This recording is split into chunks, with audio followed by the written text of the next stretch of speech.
The true secret of power is consciousness of power. The universal mind is unconditional.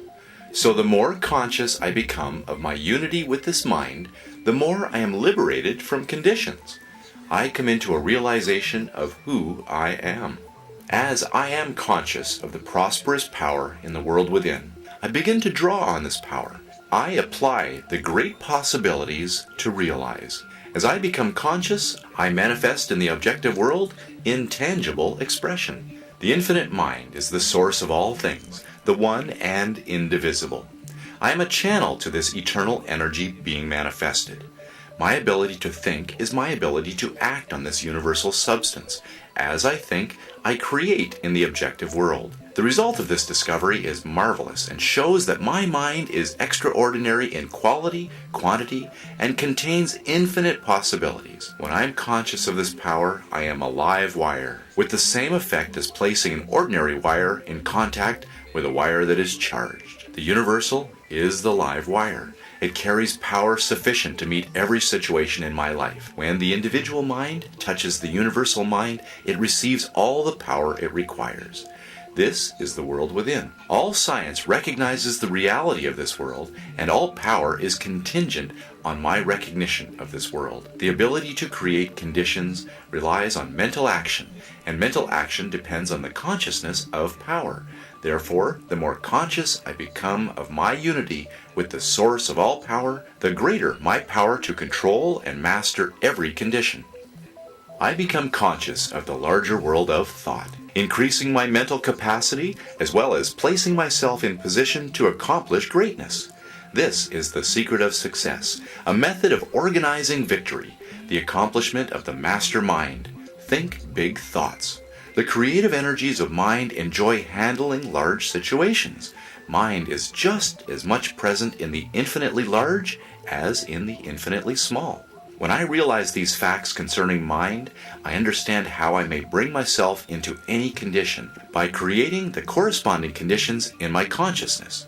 Because anything that is held in mind for any length of time in the consciousness eventually becomes impressed on the subconscious and becomes a pattern for the creative energy flow into my life. In this way, conditions are produced, and I find that my life is the reflection of my predominant thoughts, my mental attitude. I know the science of correct thinking is the one science that includes all other sciences. From this science, I know every thought creates an impression on the brain, and these impressions create mental tendencies, and these tendencies create character, ability, and purpose, and that combined action of character, ability, and purpose determines the experiences that I shall meet in life. Experiences come to me through the law of attraction. The action of this law that I meet in the world are first experiences of thought from my world within. The predominant thought or the mental attitude is the magnet, and the law is that like attracts like. Consequences of my mental attitude will definitely attract such conditions that correspond with my nature.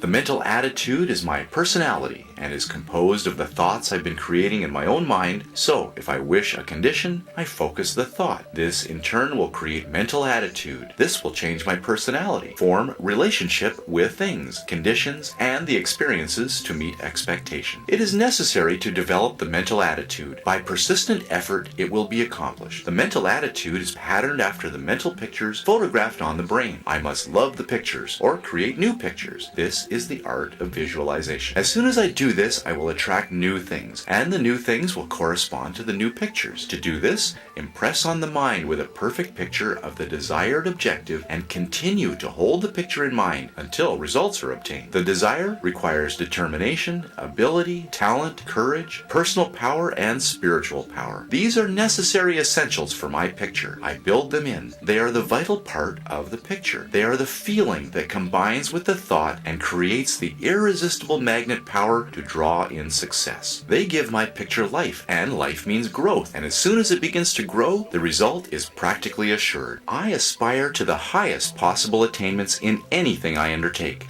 for the mind forces are always ready to respond to my purposeful will. The mind will crystallize its highest aspirations into action accomplishments, and circumstance. These mind forces operate by the method that all habits are formed. I do a thing, then I do it again and again and again until it becomes easy and automatic. And the same rule applies in changing habits. Change a thing, and then again, and then again, I am entirely changed. The rule is absolute and invincible, and gives me credit for every effort and every success I make. I remember that nature is plastic to the idea. I imagine the idea is an already accomplished fact. The creative thought is dominated by the idea. I concentrate on the truth. I realize that truth shall make me free. I have my perfect success as I apply the scientifically correct thought methods and principles. I realize that the silence offers an infinite opportunity as I awaken the highest conception of truth. I comprehend omnipotence in absolute silence. Silent thought concentration is the true method of reaching, awakening, and expressing the wonderful potential power of my love. Knowledge has priceless value. By applying knowledge, I make my future. When I realize that my present character, my present environment, my present ability, my present physical conditions are all the result of past thinking, I have the conception and value of knowledge. When the state of my health needs improvement, I examine my method of thinking. I remember that every thought produces an impression on my mind. Every impression will sink into the subconscious and form a tendency. The tendency will be to attract related thoughts and develop more of the same results. If there's any physical condition that I need to change, the law governing visualization will be effective. I make a mental image of physical perfection. I hold it in my mind until it is absorbed by my consciousness. It is through the law of vibration that the mind exercises this control over my body. I know that every mental action is a vibration, and I know that all form is a mode of motion, a rate of vibration. Therefore, any given vibration immediately modifies every atom in the body. Every life cell is affected, and an entire chemical change is made in every cell. Everything in the universe is energy vibration. Change the rate of vibration, and I change the nature, quality, and form. The vast panorama of nature, both visible and invisible, is changed by the changing rate of vibration. And as thought is a vibration, I can also exercise this power. I can change the vibration and produce any condition I desire to manifest in form. I'm using this power in every moment. I use it intelligently and produce desirable results. I have sufficient experience to know what produces pleasant vibration in the body. I can consult my own experience. When my thoughts have been uplifting, progressive, constructive, courageous, noble, kind, or desirable, I have set in motion vibrations to bring about certain results. These rates of vibration, when kept up, crystallize and form. The result is definite mental, moral, and physical health. I understand the power that the mind possesses over the body. The objective mind has certain effects on the body that are easily recognized. Someone says something that strikes me as funny and I laugh, possibly until the whole body shakes. That shows that the thought has control over the muscles of the body. Or someone says something that excites my sympathy and my eyes fill with tears. That shows that thought controls the glands of the body. As these experiences are the result of action of my objective mind over the body, the results may be temporary and it will soon pass and leave the situation as it was before. The action of the subconscious mind over the body differs. I receive a wound. Thousands of cells begin the work of healing at once. In a few days or a few weeks, the work is complete. I may even break a bone. The subjective mind will immediately bring the process of welding the parts together, and in short time, the bone is as solid as it was before. The processes of the subconscious mind usually proceed without my conscious knowledge or direction, and the result is perfect, as these millions of repair cells are all intelligent and respond to my thought. The way to health is in the law of vibration. That is the basis of all science, and this law is brought into operation by the mind, the world within. It is a matter of individual effort and practice. I can find the cause in the world within. By changing the cause, I change the effect. Every cell in my body is intelligent and will respond to my direction. The cells are all creators and will create the exact patterns that I give them. When perfect images are placed before the subjective, the creative energies build a perfect body. Brain cells are constructed in the same way. The quality of the brain is governed by the state of mind, or mental attitude. I can see that when I will the body to manifest health, strength, and vitality, this must be the predominant thought. I know that every element of the human body is the result of a rate of vibration. I know that mental action is a rate of vibration. I know that a higher rate of vibration governs, modifies, and controls all changes. I know that the rate of vibration is governed by the character of the brain cells. I know how to create these brain cells. I know how to make any physical change in the body I desire. Having secured a working knowledge of the power of the mind to this extent, I know there is practically any possibility in my ability to be in harmony with natural law. This realization and recognition of the omnipresent power will quickly change any form of suffering and substitute harmony and perfection. I appreciate the ideal self made into the image and likeness of Source. I appreciate the originating mind that forms, upholds, sustains, and creates all that is.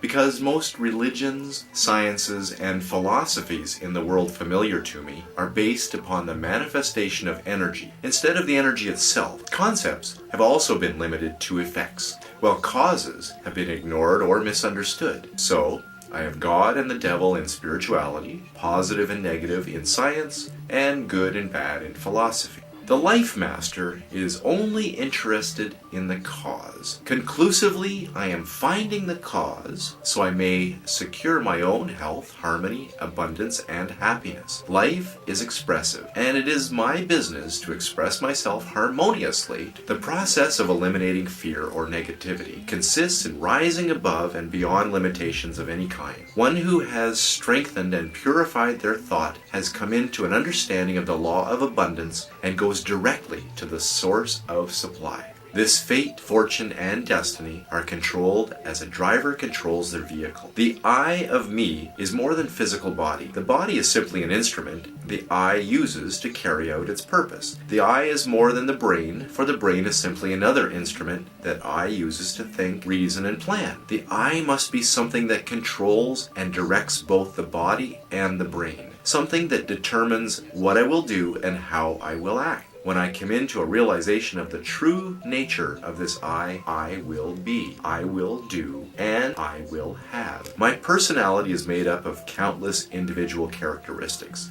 peculiarities, habits, and traits of character. These are the result of my past and method of thinking, and they are different from the true I. When I say I think, the I tells the mind what it will think. When I say I go, the I tells the physical body where it will go. The real nature of this I is the spiritual and is the source of the true power that comes into everyone when the I comes into realization of my true nature. The greatest and most marvelous power this I has is the power to think. The trained mind knows that every transaction must benefit everyone who is in any way connected with the transaction. This is because the individual is a part of the universal. The benefit of each part depends on recognition for the interest of the greater good. Those who recognize this principle have a great advantage in the affairs of life. They can readily concentrate to the highest possible degree on any subject. The result will be exactly in proportion to the effort expended. One of the strongest affirmations that I can use for the purpose of strengthening the will and realizing my power to accomplish is I will be, I will do, I will have. Every time I repeat it, I realize who and what this I is. I come into a thorough understanding of the true nature of the I. I will become